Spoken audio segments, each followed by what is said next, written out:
Сәлеметсіздер ме барша математикаға қызыққан, математиканы үйренемін деген қауым.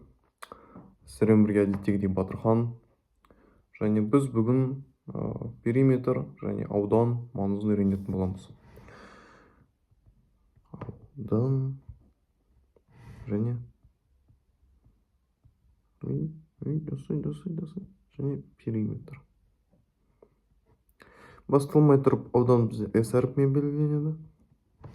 Ал периметр бізде P әріпімен белгіленеді. Допустим, мұн жақта бізде осындай, мұн жағы 4 болсын, мұн жағы 8 болсын. Мұн жақта 1, 2, 3, 4, 5, 6, 7. 1, 2, 3, 4, 5, 6, 7, 8 өте ме? Және бізде мұн жақта 1, 2, 3, 1, 2, 3, 4. Бізде осындай бір аудан бар делік. Мұн жақта получается 4-еу, ал мұн жақта 8. Және біздің мақсат осы бүкіл 4 бұрыштарды санап шығу керек. Біз бір-бірден бүйтіп санап шыға аламыз, бірақ бұл өте ұсқынсыз и невыгодно деймін ба? Өте ұзақ, иә. Сондықтан біз өте оңай формулаға барамыз. S аудан тем болады А көбейтілген Б. А көбейтілген Б. Сонда бізде А 8-ге тең болса, Б бізде 4-ге тең болады 32. Нәтижесінде бізде мұн жақта жалпы 32 кішкентай 4 бұрыш бар. Енді бізге 4, 2, 4, 2. Осындай бір аумақ бар. Мұн жақта міне үй тұр. Мұн жақта кіретін есік, мысалға, иә. Және бізге жалпы тауып алу керек. Мынау үйдің сыртындағы забор қанша метр болатын? Мынау 4 метр болмайды негізі забор, ладно. 4 метр, 2 метр және 2 метр. Бізге жалпы осы үйдің аумағын қаптау үшін неше метр забор керек болатын тауып алуымыз керек. Сол себептен біз былай 4 қосылған 2 қосылған 2 қосылған 4 тең болады. 4 көбейтілген 3 тең болады 12. Потолок.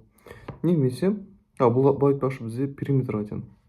Сонда периметр тең болады А қосылған Б қосылған А қосылған Б. Немесе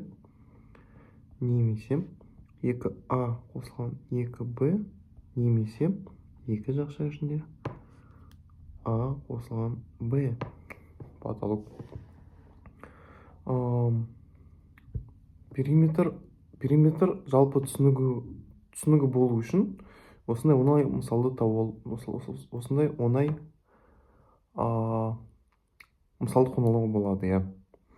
Және бізде дәл сонымен сол сияқты осындай бір үшбұрыштар бар екен.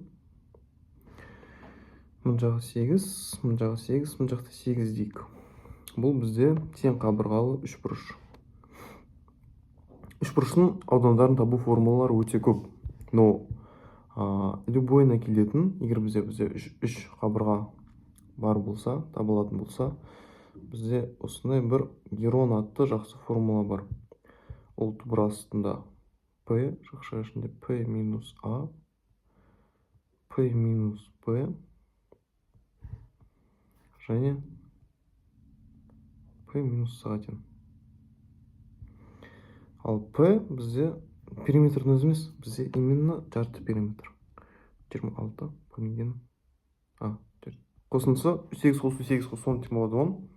8 қосу 8 қосу 10 тең болады 26. Және соны біз 2-ге бөліп жібереміз. Сонда бізде 13 шығады. Сосын біз осы формулаға қойып, түбір астында 13 көбейтілген 5 көбейтілген 5 көбейтілген 3 деп қоясың. Сонда бізде түбір астында 5, түбір астында 39 шығады. Осы метр квадрат бұл ауданға тең. Бізде тағы да осындай формула бар. S тең болады 2/1 AB синус альфа. Әдетте осы формуланы өткен кезде мұғалімдер былай тік бұрышты, үш бұрышты көрсетіп қояды. Мына жақ тік бұрыш.